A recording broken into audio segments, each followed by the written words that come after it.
है ना, मोदी जैसा यहाँ पे सरकार चाहिए। मोदी जैसा सरकार होता ना, ये नेपाल यहाँ नहीं रहता। यहाँ पे ये नेपाल सबसे आगे रहता है, विश्व का सबसे आगे रहता है। ये जो एहतजाज है, इसके अंदर मेजरली नौजवान, खुद वो नेपाल मोदी जैसे नेता की डिमांड कर रहा है बॉस, और इसको कहा जा रहा है जेन जी प्रोटेस्ट नाम दिया गया है। हमारे मतलब एक वहां पे इंडियन प्राइम मिनिस्टर है, हमारे देखें एक भी इनमें से मैच नहीं कर सका परफॉर्मेंस। यहाँ सारी पॉलिटिकल एलिट ही फारिग हो गई।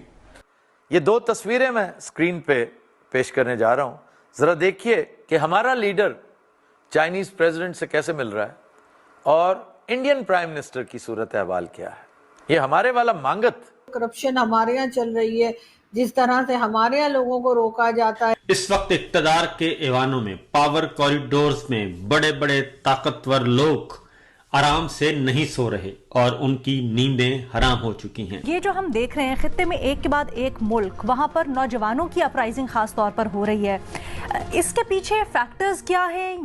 क्या ये तशवीशनाक है? और पतलूने, ट्राउजर, शलवारें सब कुछ गीली हो चुकी हैं। करप्शन के भी इल्जामात थे, मिस गवर्नेंस के इल्जामात थे। मुबैना तौर पर हुकूमत के ऊपर करप्शन के इल्जामात भी थे, जिसको कहा जा रहा है कि नौजवान समझते हैं पाकिस्तान के हालात उन मुल्कों से कहीं ज्यादा खतरनाक हैं और उनकी नींदें इसलिए हराम हो चुकी हैं कि इनकलाब इस वक्त पाकिस्तान की सरहदों में किसी भी लम्हे दाखिल हो सकता है। हेलो दोस्तों, जय हिंद। वीडियो रिएक्शन में आपका स्वागत है दोस्तों। जैसा कि आपने वीडियो क्लिप में देखा दोस्तों, नेपाल की जनता खुलकर यह ऐलान कर रही है कि हमें सिर्फ मोदी जैसा लीडर चाहिए। नेपाल की जनता खुलकर यह ऐलान कर रही है कि हमें सिर्फ मोदी जैसा ही लीडर नेपाल में चाहिए। उन्हें मोदी जैसा सरकार चाहिए जिस तरह से मोदी ने भारत को आगे बढ़ाया है, इस तरह नेपाल में कोई लीडरशिप चाहिए। नेपाल की जनता भी मोदी की लीडरशिप की कायल हो चुकी है। दूसरी तरफ नेपाल में जारी राजनीतिक उथल पुथल के बीच पूर्व न्यायाधीश सुशीला कार्की को देश के अंतरिम प्रमुख के रूप में चुना गया है। जैन जी के अपार समर्थन मिलने के बाद सुशील कार्की को प्रधानमंत्री बनना तय हो गया है। नेपाल की पहली महिला मुख्य न्यायाधीश रह चुकी 73 वर्षीय सुशीला कार्की ने भारत के प्रति गर्मजोशी व्यक्त की है और दोनों देशों के बीच मधुर संबंधों की उम्मीद जताई है। बुधवार को दिए हुए एक बयान में कार्की ने नरेंद्र मोदी के प्रति अपनी प्रशंसा व्यक्त की। इस तरह उन्होंने मोदी जी कहकर संबोधित किया।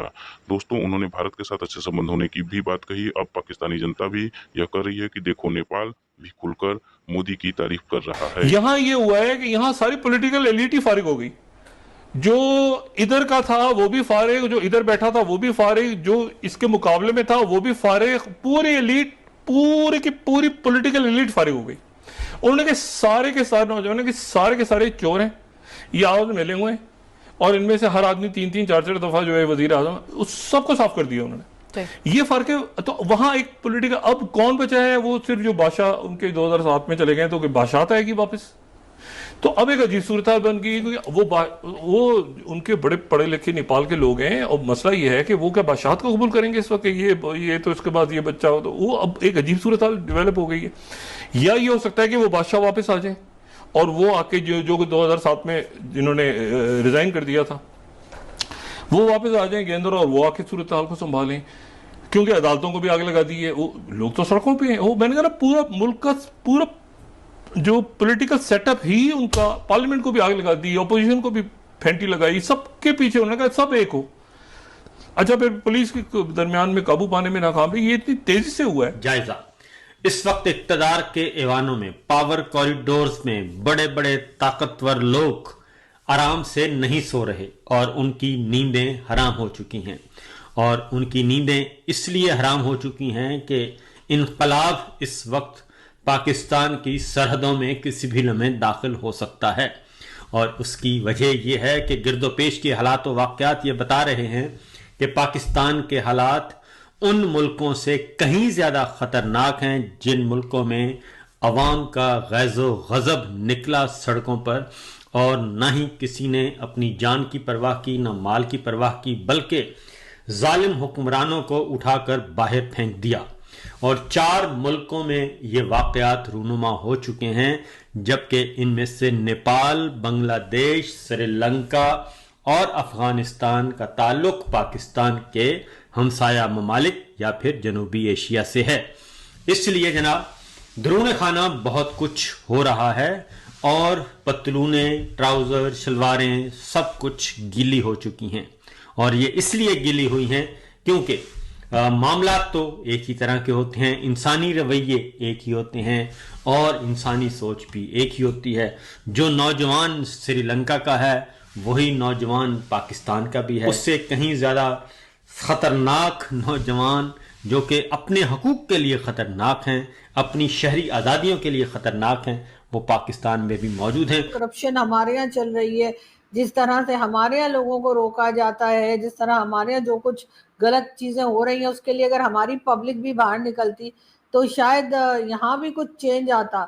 लेकिन कैसे देख रहे हैं आप इस वक्त नेपाल में जो कुछ चल रहा है और नेपाल में जिस तरह से चेंजेस आए हैं और यहाँ तक रिजाइन करना पड़ गया वहाँ के कई मिनिस्टर्स को? जी बिल्कुल, पहले तो उनके मिनिस्टर्स ने 3 मिनिस्टर्स ने रिजाइन किया और आफ्टर दैट फाइनली उनके प्राइम मिनिस्टर को भी रिजाइन करके और भागना पड़ा वहां से। ऐसे नहीं हुआ, इसके पीछे उन्होंने तो, क्योंकि सोशल मीडिया इस वक्त पाकिस्तान में भी, यार जो आपको पता है कि पाकिस्तान में भी सोशल मीडिया के ऊपर ही बात हो रही, जो कुछ थोड़ी बहुत हो रही है वो सोशल मीडिया पे हो रही है। सेम लाइक दैट नेपाल में भी था। नेपाल एक मतलब इतना बड़ा मुल्क नहीं है, पॉपुलेशन भी इतनी नहीं है, छोटा मुल्क है, लेकिन लाजमी सी बात है वहां पे लोग रहते हैं ना, कोई ऐसे तो नहीं है कि कोई मतलब जानवर थोड़ी रहते हैं कि मतलब आप कुछ भी करेंगे उनके साथ तो वो बोल नहीं सकते, इंसान तो बोल सकता है। तो उन्होंने मतलब कहा पहले इन्होंने बैन कर दिया, क्योंकि किसी भी हुकूमत का ना, दुनिया की कोई भी हुकूमत हो, वो अपनी गलतियों को छुपाने के लिए पहला वार इस चीज पे करते हैं। पहले होता था न्यूज़पेपर, रेडियो, टीवी, अखबारात थे, फिर उसके बाद सोशल मीडिया भी इस दौड़ में शामिल हो गया। मीडिया जो इलेक्ट्रॉनिक मीडिया वो चेंज हो गया, बड़ा फास्ट हो गया। तो उन चीजों को चले, मेन जो इलेक्ट्रॉनिक मीडिया होता है उसको तो कंट्रोल करना इसलिए आसान होता है कि आप बस ठीक है उनके मतलब कहीं ना कहीं से आप उनको वो कर देते हैं कि जी आपके इश्तेहार नहीं देंगे, ये नहीं देंगे, वो नहीं देंगे, वो चुप हो जाते हैं। सोशल मीडिया के ऊपर इंडिविजुअल कैपेसिटी में आपका अपना कोई फेसबुक, ट्विटर या कोई इंस्टा अकाउंट है, मेरा अपना है, यानी हम 240 मिलियन यहाँ पे रहते हैं तो चले सबकी बात नहीं कर रहा, लेकिन मेजॉरिटी लोगों का कम से कम फेसबुक अकाउंट जरूर है। तो वहां पे कुछ ना कुछ बोलते हैं, जो उनके जहन में आता है वो बोल लेते हैं। सेम लाइक दैट नेपालियंस ने भी यही किया। और किया क्यों? उन्होंने कहा भाई हमारी जिंदगियां नीचे की तरफ जा रही है और आपकी जिंदगी, आपकी अयाशियां, आपकी जिसे कहते हैं कि लग्जरियस किस्म की लाइफ जो है वो ऊपर से ऊपर की तरफ जा रही है।